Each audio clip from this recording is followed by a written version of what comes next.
Welcome to Popternative, where we dive into topical discussions from the worlds of pop culture, social media, and sports. Here is your host, Peter Remoliotis, aka PD Beats. Hello and welcome to the Popternative podcast. This is the podcast where we have digital discussions in the worlds of social media, sports, TV, film, music, pop culture, everything really depending on the guest. We talk about it all. As always, I'm your host, Peter Remoliotis, and on Twitter, you know me as PD Beats. And I'm speaking to a band, a rock band from Ottawa, Ontario. We are speaking to members of Taming Sari, and I'm going to have them introduce themselves and tell us what they do in the band. Hi, my name is Alex. I'm the bass player. I'm Warren. I'm the singer.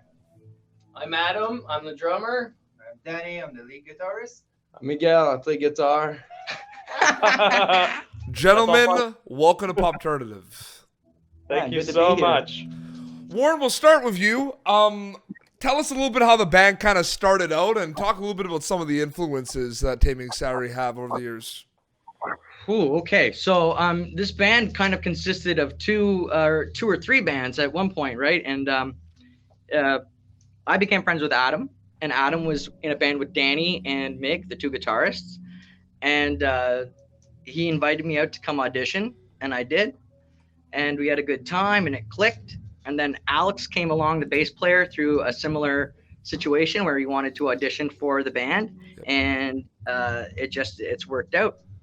Absolutely. And I can say that some auditions don't work out. We auditioned a couple of other bass players and it didn't work. And Alex was the right fit. Absolutely. And Alex, Taming Sari, I said it in the introduction, it's a rock band. You guys play the rock and roll music. But specifically, what were some of the influences in terms of the sound that Taming Sari has that you would think? Maybe not bands to compare with, but who are some artists that you guys really liked that kind of inspired the type of music that you guys play? Like Zeppelin?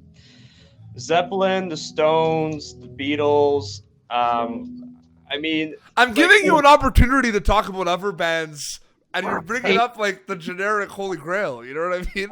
You know what? The thing is like it's all about our fusion together, like what each of us bring to the band, and we each bring something that's a little bit unique. Like for my voice, for example, it really fits into a specific genre.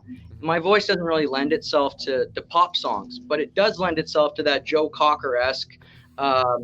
That's that high-pitched, high-frequency, that wailing rock sound from the 70s. So that's kind of where CCR. So that's why it sounds generic, but I mean we feel that's where my voice fits as a band. Yeah. And the guys are really supportive that way, that we want to go with what music my voice will go with. So and that's why we were quoting those bands, because we really tried to create a sound that would fit with Warren's voice and with them. Because we could play a show with them. we have multiple influences. Like I could say, like Red Hot Chili Peppers, Bootsy Collins, like I love bass playing, I love funk, I love blues, I love jazz. So, and I like rock. So it was really nice to meet, Warren, and the guys were ready to go on board with that. So it's really nice. Adam says, what do you like, Tool? Oh, Tool. Danny like Billy Talent. Like, did he say Tool? He must be a drummer then. Yeah, exactly. I'm a drummer too, man. Where do you think I got the name PD Beats? Oh, there you go. Nice. You got something in common. No, absolutely. No, for sure. Actually, I want to start, Alex. Go back to you. I want to go to Alex and and do the whole band. I want to know. Obviously, it's hard, when someone asks who your favorite artist is, it's very difficult. But just on top of your head, just name me an artist that you really like, and then name me a specific musician that plays your instrument that you really like. So I'll start. For example, for me, I love Sum 41, and Travis Barker from Blink-182 is a good drummer. Oh, that's not generic at all. Oh my God. Okay, fine. Oh man. Okay, I'll go generic too, just so you feel better. No, we'll get back to me. I'll think about it, but don't go generic, and then we'll come back to me. No.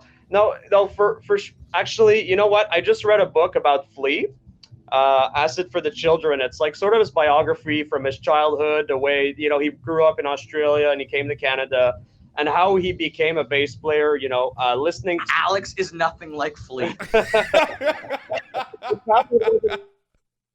Like him. But anyways, I love the Red Hot Chili Peppers. They have that energy. They have that bass-driven songs, and I always strive to like fuse the rock with that sort of funk. Sometimes it works. Sometimes I go too far. I don't know. But I really idolize the guy because he went through a lot, and he became, you know, an icon in music and for bass players. Yeah, absolutely. Okay, Warren, you're up. You want me to tell you about a singer and Like I love. or just a singer. Like I just yeah. I just thought it'd be cool, kind of. He had a band, but I mean, James Brown is where it's at for me, and you know, or Joe Cocker, like that field of high energy, in your face. We're gonna party right now. We're gonna rock right now. That's what I'm all about for sure. Absolutely. Do you want to go to the drummer so you can say another drummer besides the Tool drummer? Or? Well, this is a lot more. That's close. How's it go? It's going well, Okay. man. So we already know the band, Tool. And I have to say musician, John Bonham. Yep.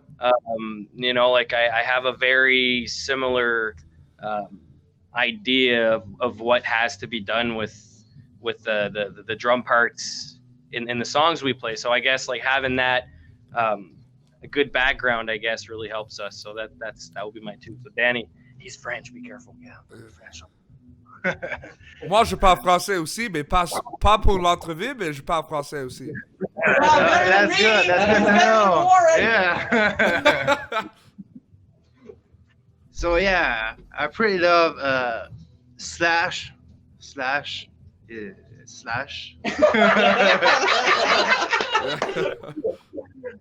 You know, he's got the feel, he's got the riffs, he's got everything. The look, even the Yeah, hat. the look, even the top hat. He's got everything. Absolutely. Favorite band. I love Slash featuring Miles Kennedy and the Conspirators. Have you ever listened to Slash's Snake Pit? Yeah, Yeah, they were really good. yeah. Everything that Slash does, it's Turns to gold. yeah, it's He's in love. yeah. I'm in love with Slash. What can I say? Big.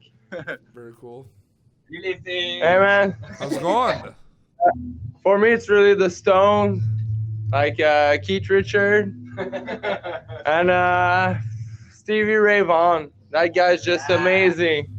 The blues and everything, the story. I think that's it for me. Perfect. So I guess it's my turn now because I have to go. So I'm gonna go with Stuart Copeland for the Police. Oh nice. Oh, nice, Yeah. nice. Very good. I once had a story told to me by the London Choir Boys, and so they're a famous band out of England, and they toured with Guns N' Roses around the world in '93, and they're friends with the Rolling Stones, and they told me that when the Police released that album, their first album, that Mick Jagger had people come over to his house, like a bunch of bigwig music people, and they were like, listen to the album, and they were like, everything's changed. They, as musicians, all realized like the Stones and these cool music, like, Police were not the same exact style that they were. It was different. It was unique. It was fresh, and it scared the crap out of them. And I thought that was a really cool story that these guys told me years ago, and I passed it along. That sometimes new music comes out and it scares the crap out of the big wigs. Yeah, no, absolutely. It's like almost like we planned that segue, that you're gonna tell that story. Warren has a sixth sense for those things. Don't ask me why. If he's good at anything, it's segues. Well, I hate to do this. I hate to do this right now because I don't want to kind of inflate Warren's head. But one of the reasons why I kind of I saw the the video for Down with the Devil, and I truly think that's like a hit record. Yeah. No, I truly think so. You know what? I know you wrote that like a couple years ago, but like that song is. You gotta get that out there. You know what I mean? Like that's a good song. So for all my listeners, when I post this episode, I'm gonna put a Spotify link for Down with the Devil and the music video. You have to check it out. These guys are keeping rock and roll alive, and it's really important. So we gotta support these bands. But getting back to what I said, Alex, Warren has this very unique voice, but this unique kind of look and swag and personality to him. Oh yeah. Is that something that you guys have ever talked about a little bit? Like it's something important, right? Like a front man, right? Behind the curtains, we do talk about it. You know, like Warren, you know, you could trim a little bit your mustache and stuff like that. I'm not normally allowed in the room unless it's direct criticism. Warren, you got to shower once in a while. Yes, exactly. You know? Exactly what I get. But he's so diametrically opposed to us in terms of like how it stands up in the video. It's an advantage to us. We see it, because if he didn't stand out, then I feel like it wouldn't give us that edge that we have doing rock and roll. Absolutely. So you kind of understand where I'm coming from when I bring that up, right? Yeah. I'm a theater guy. Yeah. So that's where I found my love for frontman, because you get to use a bunch of stuff that I've learned over the years and be a bit of a vaudevillian with the microphone. Like, it's no disrespect to everyone else in the band. Like, the band's called Taming Sari, not Taming Warren. But I'm just saying, it's something that like me. Never. Well, we like to think, and Warren reminds us that he would be nothing without us, and we'd be nothing without him. It's so true. It complements each other. Absolutely. Like no one is an island. I think we all form one continent. Ourselves. Warren, this guy's getting deep on me. That was awesome. Alex is university educated, and he understands how to put complete sentences together, whereas the rest of us in the band struggle a bit with such things. I like Slash.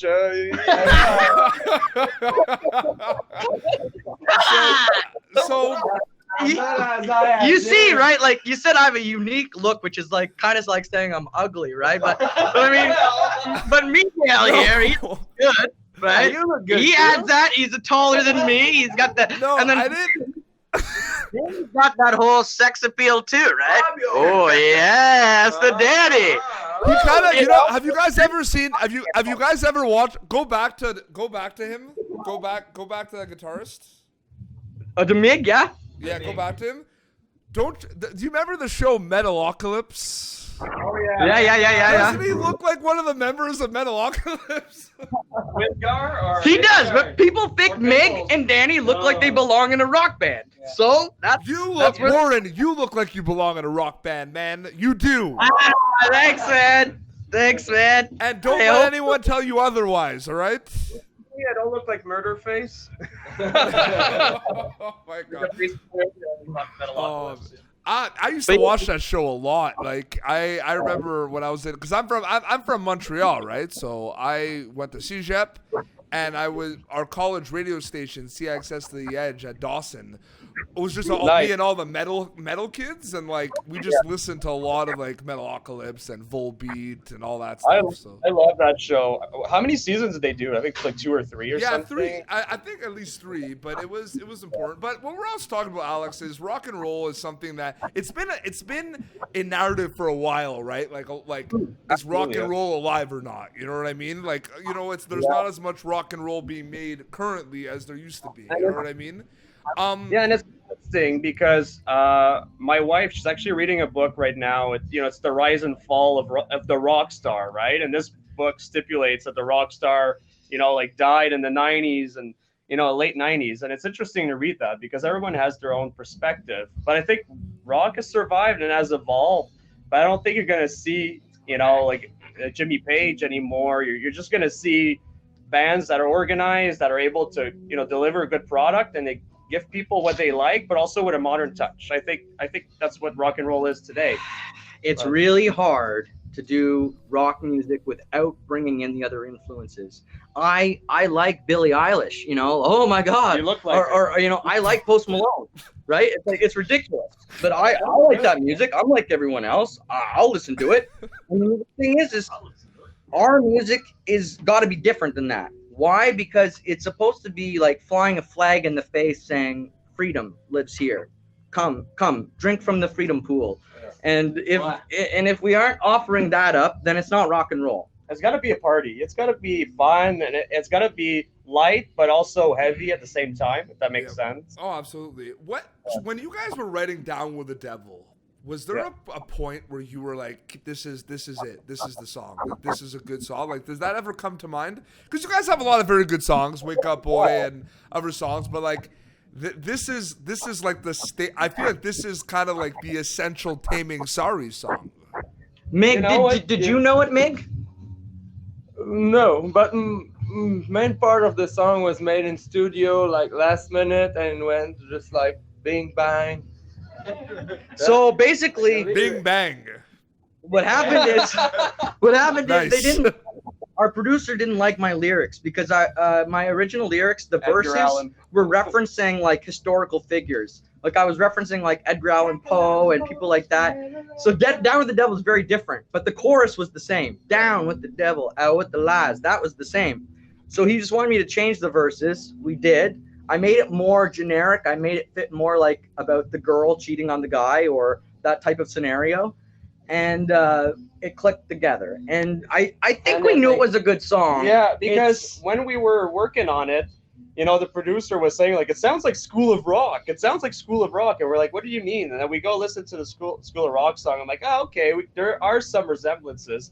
But I think it's drawn from that same energy, right? Like you write a good rock song, you have a good hook, you have a good chorus, then, you know, we knew it was good at that point. But the producer wasn't convinced until we were finished with it. And he's like, oh my God, that's my favorite song. Like, yeah, we told you it was good.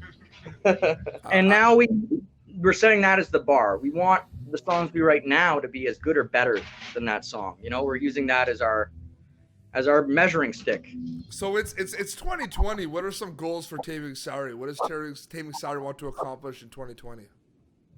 Well, 2020, we have lots of goals. We want to go back to the studio. We want to record 2 or 3 more singles. We're not satisfied with the album. We love our album, but we want to get more music out there. We want to play a lot of festivals this summer. We already have 3 or 4 lined up. We're going to plan some little tours here and there in Ontario, Eastern Canada. Our goal is basically to establish ourselves as, you know, a good rock band that could travel, and maybe, you know, by the end of the year, maybe a bigger tour with some We're more always releases. dreaming. Yeah. We're always dreaming. Always planning, and always dreaming. maybe that's what makes our band have the success that it's had in a quick amount of time. Because in 2 years, we've had some great shows and we've had some really good stuff happen. And I just think it's because we're always shooting. We're always at the line, throwing it down. We're always going to take another shot. And people might fault us for that and say, oh, you shoot too much and you reach too high. But we're not. That's us. But another thing too, and I feel like what I'm about to say could be related to everything, and this could be related to Taming Sari, because Taming Sari is a band. It's no surprise based on what you just said. This is a band that really hustled and grinded it out, and, you know, looked for opportunities and kept sending emails out and kept looking for shows. Right? No one's ever gonna give you anything. No one gives you nothing. No. And I don't think people should expect that. Yeah. You know, you have to step up and take something, especially in the artistic field. Yeah. You have to show people why you're artistic and why your art matters. Absolutely. You got to treat it as a business, but at the same time, you got to have the passion of an artist, for sure. Yeah. Well, it's like sports, right? Like a lot of people that, like, they're not the athletes, but the people that work in sports, right? I mean, they're working in sports because they love sports. Yes. You know what I mean? You guys are in music because you love music, right? Exactly. There's a lot of hurdles and a lot of obstacles in the way, but you're in it because you love making that sound together. Absolutely. Yeah. We wake up in the morning like, okay, what can we do for the band? What can we do to make things better? What's that song we were working on it yesterday? How can we make it better? How can we make it come together? We're always asking those questions, and, you know, like, speaking to people like you is also very encouraging, because it's nice to have a dialogue, and it's nice to be part of that community. And, you know, like, we're so thankful for everyone that, you know, that wants to hear about us. We want to make a community. That's what it's all about. People might call it base, but it's about a community. It's about everyone having a connection to the music and then hopefully to us in time. Well, let me tell you guys, I'm on board because I'm a big fan of Taming Sari, and I think you guys have something really good here. And I wish you all the best for 2020, and I really hope that, you know, we could see you guys. I'm hoping that, you know, I could see you guys playing in front of thousands of people and say, yeah, you know, I predicted this was going to happen when I interviewed these guys on my podcast. So let's make it happen. But gentlemen, thank you so much for joining me on the show. I really appreciated it. Thanks for having us. You're awesome, Pete. We love you. No worries. Where can people follow you guys on social media? Where can they check you out? Plug away, Warren. Sari Band, Facebook, such Taming Sari Band, our YouTube channel, Taming Sari Band. You can go to our website, tamingsariband.com or tamingsari.ca. And we can't forget about Spotify. I mean, it's a beast. The whole album is on Spotify. Thirsty from the Drought, our first album that we released in September, is there. We have 3 videos that are songs up on YouTube. Yeah, up on YouTube. We got a live video that we just released for Jumping Jack Flash, speaking of Stones. And we got more live video coming out later this month. Yeah. Unreal. Yeah. Well, everyone's going to check it out. But yeah, this is awesome. Thank you guys so much. This has been Popternative, youtube.com/Popternative. For previous episodes, please check out Taming Sari. They're a very talented band from Ottawa, Ontario. And until next time, this is Taming Sari and PD Beats signing off. Thank you for tuning in to Popternative. Make sure to check out our past episodes of Popternative on YouTube. Be sure to like Popternative on Facebook and follow us on Twitter.